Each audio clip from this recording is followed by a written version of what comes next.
Good morning, friends. Myself, Dr. Nidhi Darbari, on My Education Treasure. Today, in this video, I am going to explain only two Vedang out of the six, Vyakaran and Nirukt. Vedang. Vedang, also known as Shadang, literally means six organs or the limbs of the Vedas. The Vedang are the last treatise of the Vedic literature.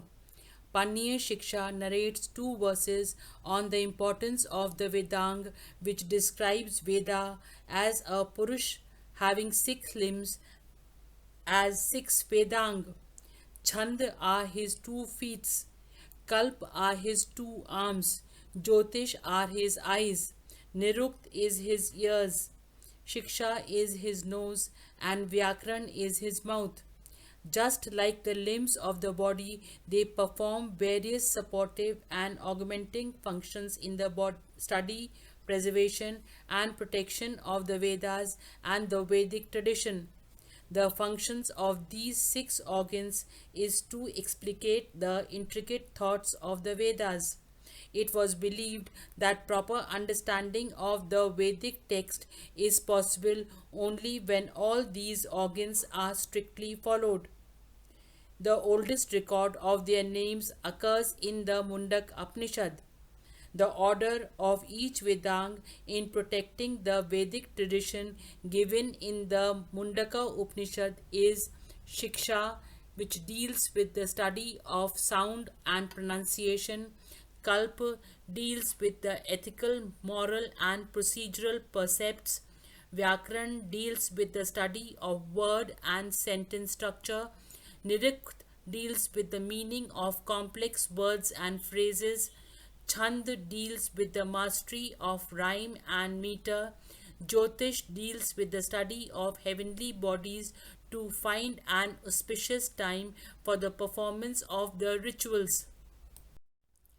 Vyakaran, the third Vedang, is Vyakaran or grammar, which is necessary for the understanding of the Ved. It is called the mouth of the Ved Purush. Vyakaran deals with Sanskrit grammar or the analysis of words, word formation, root words, and complex sentence structure, providing useful insight into the usage of words and sentences, leading to the mastery of the language. The old Vedang texts on Vyakaran are entirely lost today. In the Aranikas, we find some technical terms of grammar.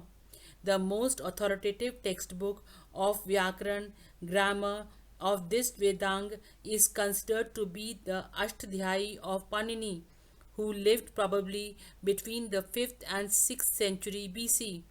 It is considered to be the milestone in the historical development of Sanskrit language. The Ashtadhyayi is probably a representative work summarizing the prevailing traditions and preserving them for posterity. It has assumed so much importance over a period of time that most of the works on Sanskrit grammar preceding it lost their significance and were considered not worth preserving. It is not associated with any Vedic school.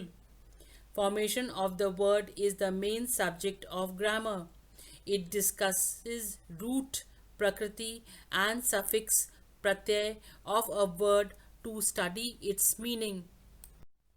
The Ashtadhyayi contains about 4,000 sutra or aphorism divided into four parts. Siva Sutra deals with phonetics or the accent and intonation of distinct units of second sound that form part of the word and letter sounds. Ashtadhyayi deals with the structure of words and sentences and their construction. Dhatu Pata deals with the list of root words, words that give rise to other words. Ganapatha deals with groups of nominal words, nouns, or noun phrases. Since no language is possible without grammar, Vedic grammar must be as old as the Veda. If the Ved are Aparush, then the Vedic grammar also ought to have been Aparush. However, One grammarian by the name Shakyatayana maintains that even grammar is a Paurusha. According to him, the oldest work on grammar is Henry Vyakaran. It is named so since, according to the legend, men received it from Indra. Nirukta. Nirukta Vedang is called the ears of the Ved Purush. Nirukta means etymology and it explains the reason why a particular word has been used, that is, the meaning of usage.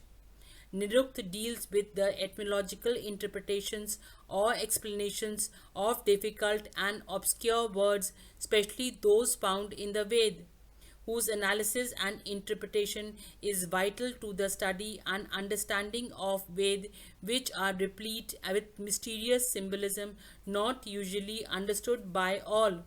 The only work which has survived as a specimen of this Vedang etymology is the Nirukt of Yask, who was the most authoritative exponent of this branch of study, a Sanskrit grammarian and master of Sanskrit etymology who lived before Panini.